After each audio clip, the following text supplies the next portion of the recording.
आइए प्यारे, आप सभी महानुभावों का गुरुकुल कोचिंग सेंटर HS हार्दिक स्वागत एवं अभिनंदन करता है।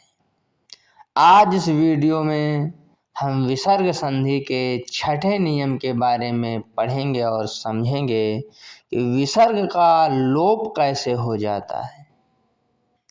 तो इसकी हेडिंग है विसर्ग का लोप हो जाना, यानी विसर्ग समाप्त हो जाना। किन परिस्थितियों में विसर्ग समाप्त होता है, इसकी परिभाषा पढ़ेंगे तब पता चलेगा। तो इसके नियम के बारे में समझेंगे और पढ़ेंगे। पहला, इसके कई उपनियम हैं। छठवें नियम के कई उपनियम हैं, जिसमें पहला उपनियम है यदि विसर्ग के बाद छा से छाता हो तो विसर्ग लुप्त हो जाता है, यानी विसर्ग समाप्त हो जाता है। यानी विसर्ग के बाद जैसे अनु है तो अनु में विसर्ग लगा हुआ है, और दूसरी तरफ छा से छाता है। अब जब छा से छाता है तो अनु वाला जो विसर्ग है ये समाप्त हो गया और चा का आगम हो जाता है, यानी आधा चा आ जाता है। जैसे अनु धन छेद, अब पहले विसर्ग आया, विसर्ग के बाद छा से छाता है। अब छा से छाता आने के कारण इधर विसर्ग समाप्त हो गया, आधा चा आ गया और हो गया अनुच्छेद। दूसरा उदाहरण इसी प्रकार है छत्रः धन छाया। अब नियम क्या है, फिर एक बार दोहराए दे रहे हैं वीडियो के माध्यम से कि विसर्ग के बाद यदि छा से छाता आ जाता है तब विसर्ग समाप्त हो जाएगा और उसके स्थान पर आधा चा आ जाएगा। तो छत्र, फिर उसके बाद हम आधा चा लिख देंगे और फिर छाया उसी प्रकार लिख देंगे। तो इस प्रकार ये हो जाएगा छत्र छाया। समझ में आया ना। केवल हम छठवें नियम का पहला उपनियम हम याद कर लेंगे, वैसे भी हम याद कर लेंगे।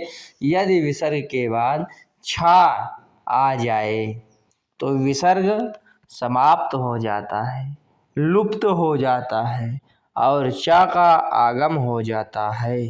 तो इसी प्रकार छोटे छोटे उपनियम हैं जिनको हमको समझना है और याद करना है। यदि विसर्ग के बाद रा हो तो विसर्ग लुप्त हो जाता है, यानी यदि संधि करते समय विसर्ग के बाद रा हो तो विसर्ग लुप्त हो जाता है, अर्थात समाप्त हो जाता है और उसके पहले का स्वर दीर्घ हो जाता है। दीर्घ माने बड़ा हो जाता है। जैसे निह है और निह धन रोग। अब निह विसर्ग के बाद रा आया हुआ है, तो अब विसर्ग के पहले कौन सी मात्रा लगी हुई है, छोटी ई की। अब ये बड़ी ई में कन्वर्टेड हो जाएगी, बदल जाएगी और इधर हो जाएगा नी रोग। विसर्ग समाप्त हुआ, ना में जो मात्रा छोटी की लगी वो बड़ी की लगा, क्योंकि रा इधर आया है और ये हो गया निरोग। उसी प्रकार निह धन रस। अब विसर्ग के बाद रा आया है तो विसर्ग के पहले जो मात्रा लगी हुई है ये बड़ी हो जाएगी, दीर्घ हो जाएगी और कोई परिवर्तन नहीं होने वाला। विसर्ग के समाप्त होने पर ना में लगी मात्रा बड़ी हो जाएगी और रस मिलकर हो जाएगा नी रस। और इसका लास्ट उपनियम है कि यदि विसर्ग से पहले छोटा या बड़ा हो और विसर्ग के बाद कोई भिन्न स्वर हो तो विसर्ग का लोप हो जाता है। यानी यदि विसर्ग से पहले छोटा या बड़ा हो और विसर्ग के बाद छोटा या बड़ा के अतिरिक्त कोई स्वर हो, भिन्न स्वर हो, अलग स्वर हो, तो विसर्ग का लोप हो जाता है, बाकी उसी प्रकार लिख दिया जाता है, यानी विसर्ग समाप्त हो जाता है। उदाहरण देखिए, अतः धन एव। अब विसर्ग के पहले ता में छोटा आ की मात्रा लगी हुई है, यानी जब किसी वर्ण में जब कोई मात्रा नहीं रहती तो छोटा आ रहता है। तो विसर्ग के पहले छोटा, और उधर देखिए भिन्न स्वर आया हुआ है, न छोटा है न बड़ा है, ए है। तो अब विसर्ग समाप्त हो जाएगा, बाकी सब उसी प्रकार लिख देंगे अत एव। इसी प्रकार बालः इच्छति, बाल इच्छति, प्रथमः अध्याय, प्रथम अध्यायः,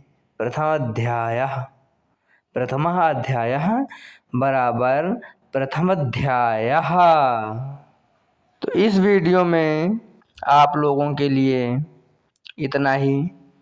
आगे इसी प्रकार आप हमसे, हमारे चैनल से जुड़े रहिए।